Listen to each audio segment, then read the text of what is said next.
नमस्कार. महाराष्ट्रातील विविध क्षेत्रातील बातम्या झटपट आपल्या मोबाईलवर पाहण्यासाठी लगेचच सबस्क्राइब करा राष्ट्रशक्ती लाईव्ह न्यूज आणि सोबत बेल आयकॉन प्रेस करायला विसरू नका. सांगलीतील पदवीधर तरुणाने नोकरीचा नाद सोडून शेतीतच करिअर करण्याचा निर्णय घेतला. आता 4 एकर शेतीतून वर्षाला लाखोंची कमाई होते. सध्याच्या काळात अनेक तरुणांचा ओढा शेती कामापेक्षा नोकरीकडे जास्त असल्याचे आढळते. परंतु सांगलीतील एक तरुण याला अपवाद ठरलाय. उच्च शिक्षित कुटुंबात राहून देखील 14व्या वर्षीच शेतीचा लळा लागला. कडेगाव तालुक्यातील आसतच्या पदवीधर अमृत जाधव यांनी नोकरीच्या मागे न लागता शेतीच करण्याचा निर्णय घेतला. आता प्रयोगशील शेतीचा मार्ग निवडत अमृतने आपल्या शेतातून पिवळं सोनं पिकवले. BSc ॲग्रीचे शिक्षण घेतलेले अमृत जाधव मागील 5 वर्षांपासून पूर्णवेळ शेती करत आहेत. त्यांच्याकडे 4 एकर शेतजमीन आहे. आपल्या शेतात ऊस आणि भाजीपाल्याची अभ्यासपूर्ण शेती अमृत करत आहेत. मागील वर्षी मे महिन्यात त्यांनी हळद पिकाचा प्रथमच प्रयोग केला. आवड, अभ्यास, कष्ट आणि उत्पादन खर्च करण्याची तयारी असल्याने ते हळद लागवडीकडे वळले. वडिलोपार्जित जमिनीपैकी सुपीक आणि निचरा होणाऱ्या 1 एकर जमिनीची हळद लागवडीसाठी निवड केली. हळद लागवड करण्यापूर्वी एकरी 8 ट्रॉली शेणखत टाकून मशागत केली. बेड पद्धतीने हळद पिकाची यंत्राद्वारे लागवड करत ठिबक सिंचन करून पाण्याचे नियोजन केले. अमृत जाधव यांनी 60% सेंद्रिय खतांचा आणि 40% रासायनिक खतांचा वापर केला.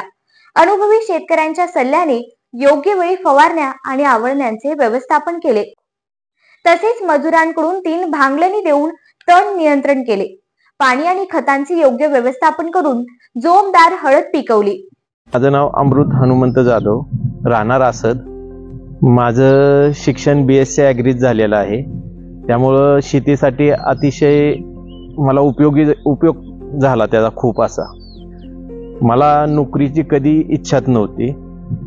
नोकरीसाठी मला 2-3 कंपन्यांनी बोलवलेलं, पण मी काय तिकडे गेलो नाही.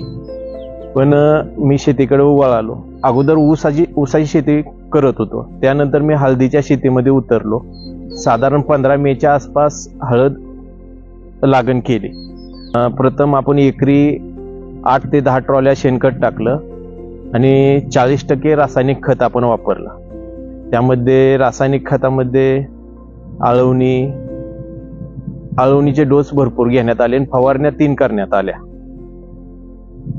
8 महिन्याचे पीक झाल्यावर आपण डिसेंबरमध्ये आपण प्रथम पाणी बंद केले.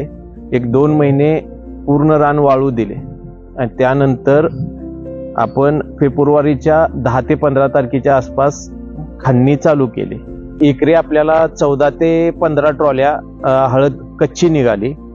त्यानुसार आपल्याला वाळवून ते हळद 35 क्विंटल झाले आणि बियाणे साधारण 28 क्विंटलच्या आसपास होते.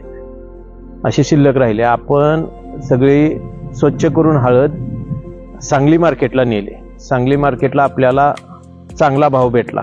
साधारण 16,000च्या आसपास सरासरी आपल्याला भाव भेटला. म्हणजे एकरी हळदीचं आपलं उत्पन्न साधारण 5 लाखाच्या आसपास झालं. 1 एकरमध्ये मी हळद 35 क्विंटल काढली आणि बियाणे साधारण 28 ते 30 क्विंटल माझ्याकडे शिल्लक होते.